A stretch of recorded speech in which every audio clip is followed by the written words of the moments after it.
Alright, cheerio. Cheers, mate. They won't give me a passport.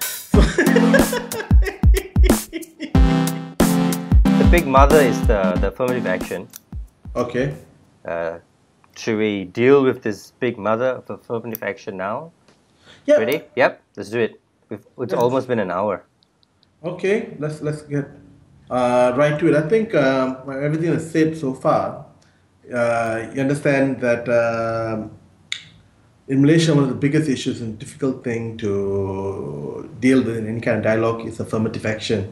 It's a different affirmative action to anything that most people understand, in the sense that it's not the minority who are benefiting from affirmative action, but the majority.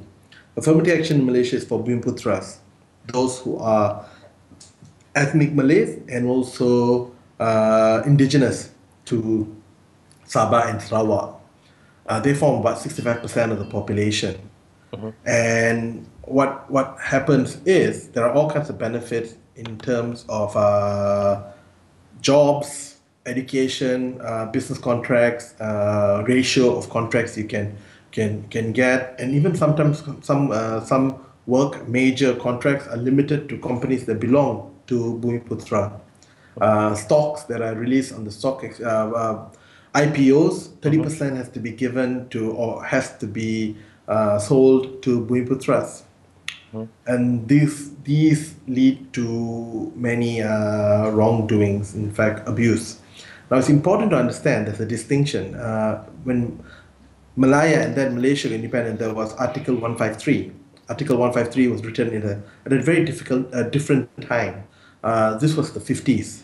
There was a serious, at a time where Aboriginal people in Australia were not even considered part of the census and were considered flora and fauna. There was a fear at that time that the Malays, the ethnic Malays in Malaysia, although the majority even then, but a slight majority, they were about 40%. In terms of, they were the largest ethnic group. They were not the outright majority. Would find themselves into the fringes of society because there was less education in the community. There was less of them in business and in fact in government, although they had political power. So the fear was something has to be done. So Article 153 says that the Agong, which obviously means advice of the government, the Prime Minister, will set aside provisions for education and business licenses for Malay people. It has to be done in an appropriate way that does not dilute the rights or the interests of all Malaysians. This is a distinction that doesn't get discussed a lot. Following the riots of 1969, after a general election, which was highly communal, the Malaysian government, which was formed out of a security committee after Parliament was suspended because of the violence, took on measures to ensure that the Malay interest was extended not through changes in the law but through policy. That's why we had the affirmative action, which is an extension of Article 153, but there are great levels of uncertainty. How many of those things that have been extended from it through policy is actually consistent with the article, which is quite limited in what it can or cannot do. And for the next 40 years, we've had an issue of giving those rights, as I've enumerated earlier. It was supposed to expire in 1990, from 1970 to 1990, but it has been extended in a new name, in the kind of new economic model, from the new economic policy to new economic model, and it's gone through different kinds of name changes. But the government, the Prime Minister, is unwilling to dismantle it. A lot of foreign investors, a lot of foreign agencies feel that these Bumiputera requirements are obsolete and need to be altered to fit with the times. It's become a big issue economically in terms of the globalization of our economy. It also become a big issue politically because you have a whole generation of Malaysians who are third, fourth generation Malaysians, even though they're not ethnic Malays were asking questions like, why would you need any kind of special dispensation for anybody in this day and age? And the argument, even from Malays in the opposition pack, that it should be needs-based. And if it's a needs-based policy, it'll still serve a larger group of Malays, but more importantly, it'll serve also groups of non-Malays, and primarily for those of modest incomes, the working class and the lower middle classes, to help them have a better footing in life, which is consistent with what most governments around the world do, to help those who need help to raise themselves with their bootstraps. Mm-hmm. So that's the challenge that confronted with the affirmative action. You Right. may have debates about the affirmative action, and they will pretty much satellite around those issues of how long can we do it, Yep. and how do we identify who needs the help, and Yep. are these kind of help need to be specific? Because if they're Yep. not, they become a little bit dangerous. In fact, this reminds me of the U.S. Supreme Court case of the city of Richmond, where affirmative action for black contractors was overturned on the basis that it wasn't specific enough on a 5-4, with Justice Sandra Day O'Connor in the majority. So it's interesting, that kind of affirmative. So even for non-Malaysian debaters, they can talk about it because it's about extent, it's talk about efficiency, efficacy, Yep. it's about correctness, and it's about whether or not history finally comes to a point of maturity. Yeah. That's almost a speech for you to use. Indeed, right? Rewind, play again, rewind and play again.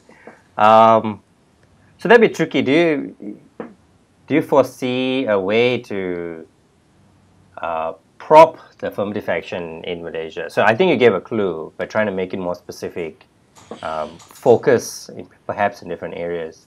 So the problem is a lot of the things, the affirmative action initially to help people who don't have the basic minimum, and that's the big kind of rallying cry around it. A lot of poor Malays in the countryside, in the villages, and so on and so forth. But it's also not just about helping people get off the ground.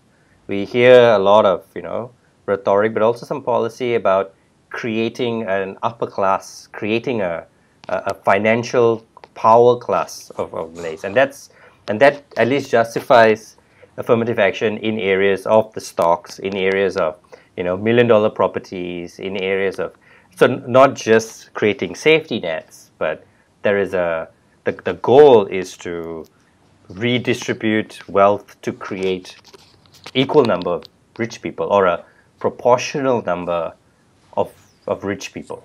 Sure, Logan. That and more. And then more. But that pretty much caps the discussion on affirmative action. And I did say earlier it has a connection with housing, in terms of some of the homes that are marked as Bumiputera cannot be sold to non-Bumiputera, and therefore it artificially reduces the prices of that real estate, because when you know who you can sell to is limited, its demand drops. So therefore, there's also that issue. Separately, there's also an issue of young people, as stated earlier. Almost more than half the country is below 30, Yep. with no real control over real estate and development and property prices. Homes have become extremely expensive. In fact, the key issue has been depressed wages in the country. Since the 1970s, Malaysia artificially forced its wages low. That's for the purposes of making the Malaysian economy attractive to overseas investors, to attract the foreign direct investment. Up to the early 1990s, the key battle for economic growth was about attracting direct investment from the US, from Japan, and other major OECD countries. That has a downside to it, because after 30 years, you still have people graduating and having the same basic pay as those who graduated 30 years ago. So people are earning way too little. Yeah. Corporations are paying way too little for their wages. Yeah. and this leading to a small class of very wealthy Malaysians and a large population of not wealthy Malaysians, even though it's a generally wealthy country. And housing leads the way of concerns facing young families all across Malaysia. To deal with that, we've had government pledges to build, affordable housing, which they do, but not enough and not very affordable housing. Sure. There have been policies that limits the ownership of homes or your accessibility to loans based on the number of homes that you own. Sure. Increasing capital gains Sure. tax. Um, That's on and the. I'm sorry. Carry on, Abe. I was just going to Sorry. add the minimum wage act that we passed. Was it last year? Was it last year? Yep. It was. But they decided on 900 ringgit for which is below $300 a month, Yeah. um, which is very low, especially for the capital. Yeah. So it's a minimum wage that isn't very impressive. That's why the government also gives what's called a BRIM project. It gives annual amounts of money to all those earning less than $1,000 a month. Yeah. That's not individuals, but families earning less than $1,000 a month. And they're increasing the amount of BRIM they're giving Yeah. this year. This So, BRIM is a one-time cash handout, yeah. which initially was I think, between 500 and 250 ringgit. 500 ringgit is like $150 or something around there, right? So 250 ringgit is about half of that. It's inconsistent. It's given out on kind of a whim, and yeah, you have to register for it, and maybe you get it, maybe you don't get it. So it's not really a consistent social welfare policy or anything like that. It's just it's a cash handout when we can give a cash handout, Sure. I right? think that's all the serious parts we can talk for an evening, Logan.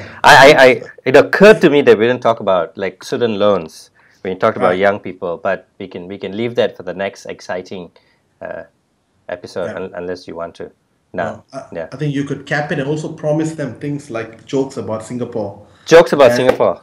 If and it, and maybe not. I don't know. Yeah. So, yeah. Okay. Your favorite joke about Singapore?